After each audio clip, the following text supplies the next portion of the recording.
दूसरा प्रश्न, भगवान जब तक आप कोई चमत्कार न दिखाएं मैं आपको भगवान कैसे मानूं? कन्हैयालाल।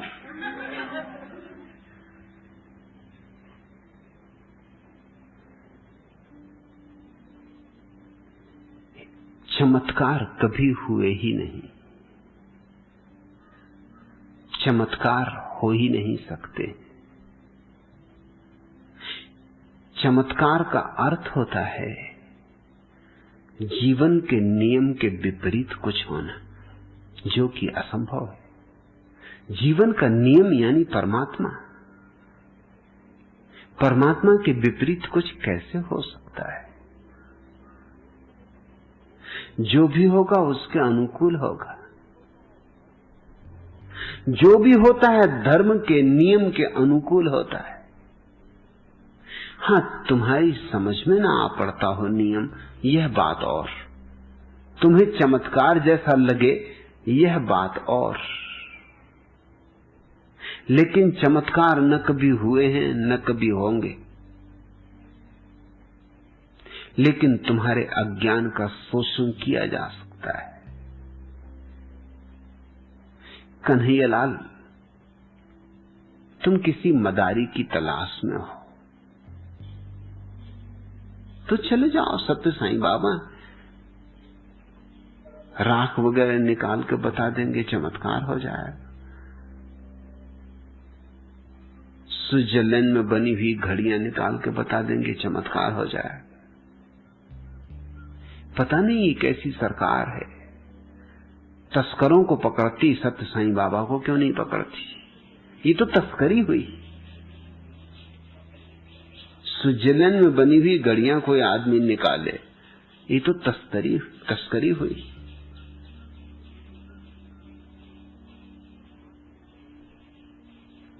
राख वगैरह तक ठीक है,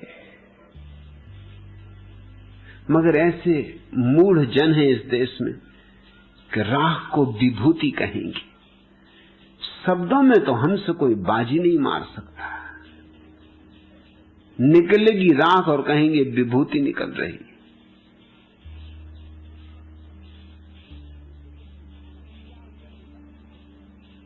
चमत्कार गढ़े जाते हैं क्योंकि मूढ़ों को प्रभावित करने का और कोई उपाय नहीं है।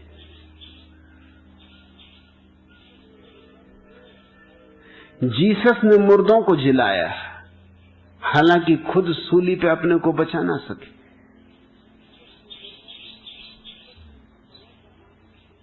जीसस ने अंधों को आंखें दी, लेकिन जो सूली पे चढ़ा रहे थे उनको अंतर्दृष्टि न दे सके। बहरों को कान दिए,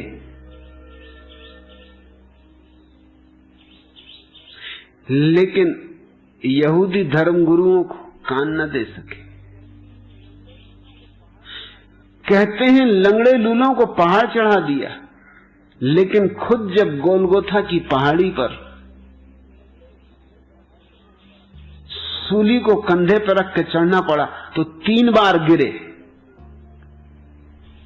पांव लहू लुहान हो गए। लंगड़ों लूलों को पहाड़ चढ़ा दिया, खुद गोलगोथा की छोटी सी पहाड़ी, टीला ही कहना चाहिए, पहाड़ी भी नहीं, उस पे भी चढ़ने में 3 बार गिर गए।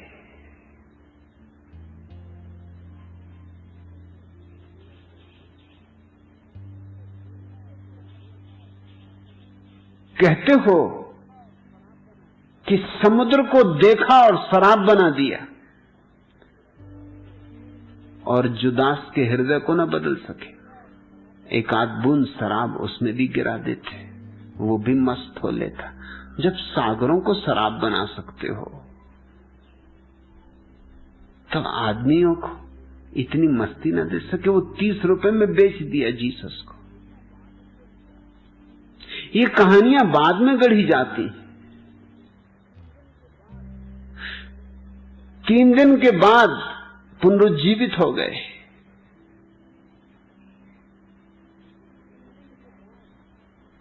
लेकिन 3 दिन के बाद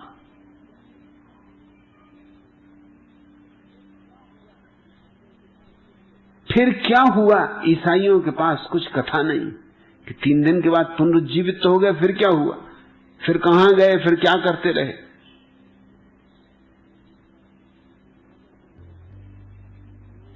ये कथाएं गढ़ ली जाती हैं बाद में मूढ़ों को प्रभावित करने के लिए, और मूढ़ों की भीड़ वही इन बातों से चमत्कृत होते।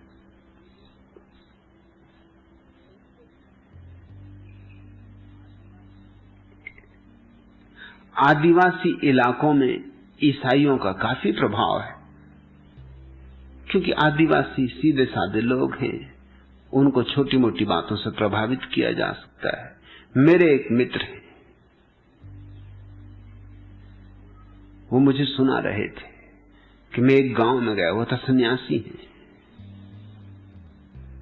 और वहां एक ईसाई पादरी आदिवासियों को समझा रहा था कि देखो, तुम राम की पूजा इसलिए करते हो ना कि वो तुम्हें बचाएंगे। कहा? तो उस पादरी ने कहा, पहले ही तुम ये भी तो पक्का कर लो खुद को बचा सकते हैं कि नहीं। उसने 2 मूर्तियां अपने झोले में से निकाल ली, एक मूर्ति राम की, एक जीसस की। राम की मूर्ति तो बनाई थी उसने लोहे की, अंदर लोहा था, ऊपर से लकड़ी का पॉलिश किया गया था, और दूसरी जीसस की जो मूर्ति थी वो लकड़ी की थी और अंदर पोली थी। दोनों देखने में एक जैसी लगती थी। एक बर्तन में पानी भरवाया और दोनों मूर्तियां उसमें डाल दी। स्वभाव था राम जी डुबकी खा गए और जीसस तैरने लगे। गांव के लोग चमत्कृत हुए, रहे होंगे कन्हैयालाल जैसे, मान गए, कह रहे हम भी किसके पीछे पड़े, जो अपने खुद को नहीं बचा सकता वो हमको भी डुबाएगा, खुद ही डूब गए बच्चों। वो सब तैयार कि हम भी ईसाई होने को तैयार। ये सन्यासी भी सब देख रहा था। इसने कहा कि सुनो जी, इसके पहले कि कुछ निर्णय करो, आग जलाओ। इसने देख लिया कि मामला क्या है, एक लोहे की मूर्ति और एक लकड़ी की, आग जलाओ। पानी कोई परीक्षा है? आदिवासियों से कहा, हमारे देश में सदा से अग्नि परीक्षा होती रही। लोगों ने कहा ये बात भी सच है, रामचंद्र जी ने सीता की अग्नि परीक्षा ली थी कि जल परीक्षा? सबने कहा अग्नि परीक्षा ली थी, तो उन्होंने अग्नि परीक्षा होकर रहेगी। अब पादरी घबराया, कभी अग्नि परीक्षा में तो मुश्किल हो जाएगी, और मुश्किल हो गई। आग जलाई, आग जला के दोनों डाल दिए। राम जी तो अपना धनुष मान लिए खड़े रहे, क्या आग उनका बिगाड़े। मगर यीशु मसीह की मिट्टी पलीद हो गई, वो राख होकर ढेर लग गए। आदिवासी तो बड़े आनंदित होकर कूदने फांदने लगे, नाच गान शुरू हो गया कि आहा हमारे रामचंद्र जी। इसी बीच पादरी भाग खड़ा हुआ, उसने कहा पिटाई होगी। जब सन्यासी ने लौट कर देखा, पादरी नदारत था। इस तरह की बेहूदगी की बातें सिर्फ मूढ़ों को प्रभावित करती, चमत्कार कभी नहीं हुए। महावीर के मानने वाले कहते हैं कि जब वो रास्ते पे चलते थे तो कांटे अगर सीधे पड़े होते तो महावीर आ रहे हैं तत्क्षण उल्टे हो जाते थे कांटे। इतनी अक्ल फूलों को भी नहीं होती, कांटों को क्या खाक होगी, आदमियों को नहीं होती, कांटों को क्या खाक होगी। और अगर ये सच है तो जिस आदमी ने महावीर के कान में खीले ठोके थे उस वक्त क्या हुआ चमत्कार का?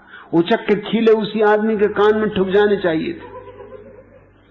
जब कांटों तक में इतनी अकल थी तो खीलों में अकल न रही। बुद्ध को मानने वाले कहते हैं कि बुद्ध के ऊपर पहाड़ से एक पूरी चट्टान सरकाई गई, पूरा हिसाब लगा के सरकाई गई थी कि वो बुद्ध को अपनी लपेट में ले लेगी, बुद्ध पहाड़ी पे बैठे ध्यान कर रहे हैं, बीच में ऊपर से चट्टान सरकाई गई, लेकिन चमत्कार हुआ। वो आई बुद्ध के पास तक, रुकी और बुद्ध को बचा के निकल गई। उसने अपना रास्ता थोड़ा सा बदला, बुद्ध को एक तरफ छोड़ दिया और फिर सीधे रास्ते में चली गई जहां से उसको जाना चाहिए था गणित के हिसाब से। वहीं से गई, मगर बुद्ध को जरा सा बचा के निकल गई। अगर ये बात सच है तो बुद्ध का फिर विषाक्त भोजन से जीवन अंत कैसे हुआ? अगर चट्टान में इतनी अकल थी तो विष ने कुछ कृपा न की बुद्ध पर कि भोजन में न मिलते, या मिल भी जाता भोजन में तो कम से कम शरीर को विषाक्त न करता। कहते हैं पागल हाथी बुद्ध पर छोड़ा, जिसने न मालूम कितने लोगों को मार डाला था, और वो बुद्ध के सामने आया और उनके चरणों में सिर झुका के खड़ा हो गया। अब मैं तो इतनी कह सकता हूं कि पागल हाथी था तो पागल ही था। अब पागलों का क्या भरोसा, अगर पागल जो कर गुजरे तो ठीक,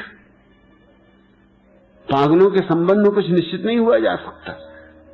वो बुद्ध के सामने झुक गया, ये भी पागलपन के हिस्सा रहा होगा, चमत्कार नहीं।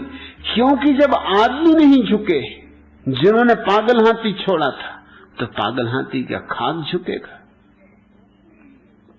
लेकिन ये कहानियां पीछे गढ़ी जाती। बुद्ध का जन्म हुआ तो वो खड़े खड़े पैदा हुए मां के पेट से, खड़े खड़े। अब ऐसे लोग कोई साधारण ढंग से पैदा होते? मां भी खड़ी थी, वो फूल तोड़ रही थी वृक्ष से, तब अचानक बुद्ध एकदम से टपक पड़े। जरा दर्द नहीं हुआ, दर्द वगैरह होता तो वो भी लेट जाती, वो फूल तोड़ती रही और बुद्ध एकदम से टपक पड़े। इतने तक मामला हल नहीं हुआ। अरे जब कहानी ही लोग गढ़ते हैं तो फिर क्या कंजूसी करनी? फिर वो 7 कदम चले भी, इतना ही नहीं, अरे जब बात ही करनी तो फिर पूरी हो जानी चाहिए। 7 कदम चल के आकाश की तरफ देख के हाथ उठा के उन्होंने कहा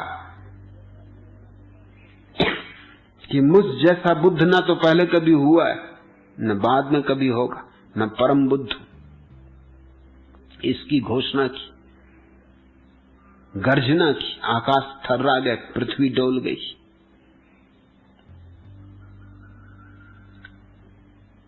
कन्हैयालाल, ऐसा कोई चमत्कार देखना है?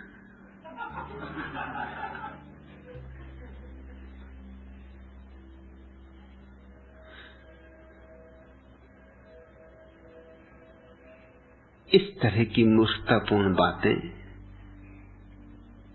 पंडित और पुरोहित गढ़ लेते, क्योंकि कन्हैयालाल जैसे लोग मौजूद हैं। इनको इस तरह की कहानियां चाहिए। और जो बहुत चालबाज हैं, वो जिंदगी में भी इस तरह की कहानियां गढ़ लेते। बंगाल में एक बंगाली बाबा बहुत प्रसिद्ध थे, क्योंकि उन्होंने एक दफे चमत्कार दिखाया। कन्हैयालाल जैसे लोगों की भीड़ लग गई होगी। चमत्कार उन्होंने ये दिखाया कि वो ट्रेन में सवार हुए, टिकट कलेक्टर आया, उसने पूछा कि टिकट दिखाइए। उन्होंने कहा कि शब्द अपने वापस ले लो, हम फकीरों से कोई टिकट नहीं मांग सकता। टिकट कलेक्टर भी गुस्से में आ गया, अंग्रेजों के जमाने की बात, अंग्रेज रहा होगा। उसने कहा कि इस तरह की बदतमीजी की बात नहीं चलेगी, बाबा हो अपने घर के, ये सरकारी रेलगाड़ी, टिकट के बिना अंदर नहीं चलने दूंगा। बाबा भी गुस्से में आ गए। बाबा ने कहा, देखो मुझे कौन चलने से रोकता है। बात बढ़ गई, बात में से बात निकली। उस अंग्रेज कंडक्टर ने उनको धक्का देके बाहर निकाल दिया। बाबा नीचे तो उतर गए, लेकिन अपना डंडा ऐसा टेक के खड़े हो गए और कहा कि देखें अब ये गाड़ी कैसे चलती, इंच भर सरक जाए अब गार्ड झंडी दिखा रहा है और ड्राइवर सब तरह की कोशिश कर रहा है, सीटी पे सीटी बज रही हैं, मगर गाड़ी टस से मस नहीं हो रही।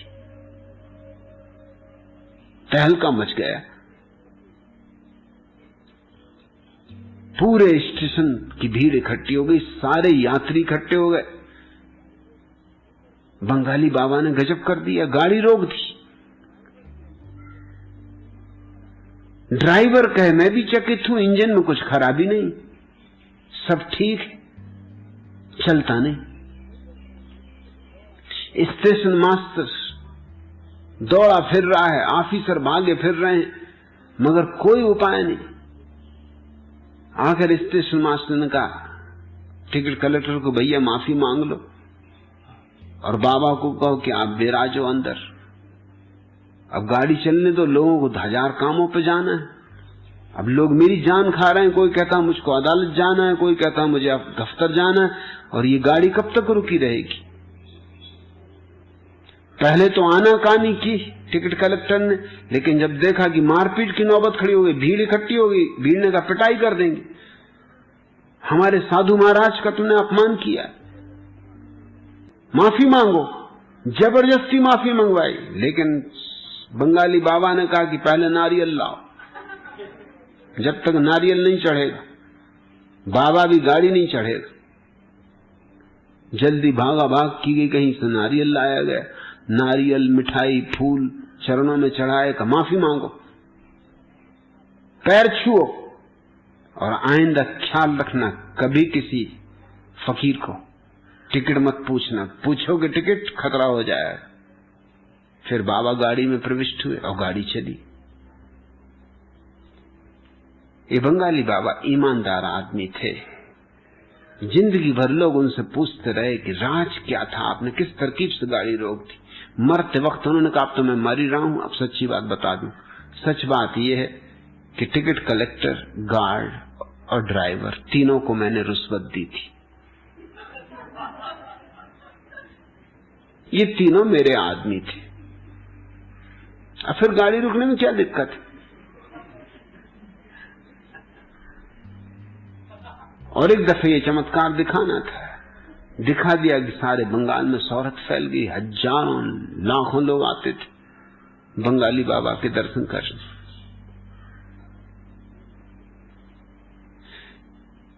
तुम जिनको चमत्कार कहते हो वो चमत्कार वगैरह कुछ भी नहीं होते, उन सब के पीछे हिसाब होते, गणित होते। जादू तो एक गणित है, उसके करने की एक कला होती। सड़कों पे मदारी दिखाते रहते, उन्हीं को तुम भगवान मानो भैया। और मैं तुमसे कहता हूं अगर चमत्कार होते भी होते तो मैं दिखाने वाला नहीं था, क्योंकि मैं कन्हैयालाल जैसे लोगों को यहां बिल्कुल नहीं चाहता हूं।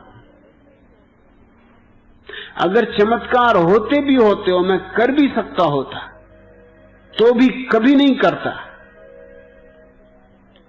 क्योंकि ये गलत लोग हैं जो चमत्कार के कारण इकट्ठे होते। इन लोगों को मैं दरवाजे के बाहर रखना चाहता हूं, दरवाजे के भीतर नहीं। यहां मैं चाहता हूं उन लोगों को जो जीवन में क्रांति के लिए आतुर हैं। राख वगैरह का क्या करोगे, और गाड़ी भी रोक दी तो क्या होगा, और घड़ी भी निकाल दी तो क्या होगा।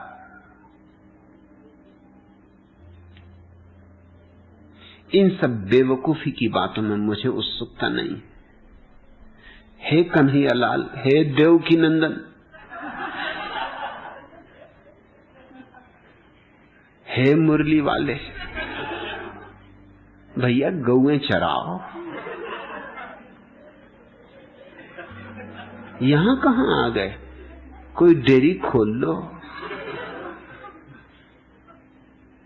अटरली बटरली अमूल बटर बेचो, कुछ ढंग का काम करो। यहां कहां, ये तुम्हारे लिए जगह नहीं।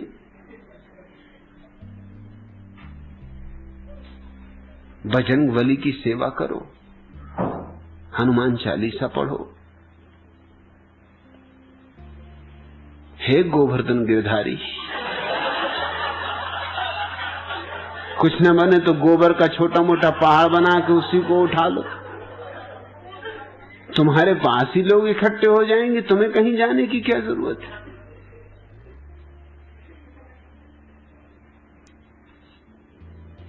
ये चमत्कार की आकांक्षा भारत के आलस्य, बेईमानी, सुस्ती, काहिलपन का सबूत है और कुछ भी नहीं।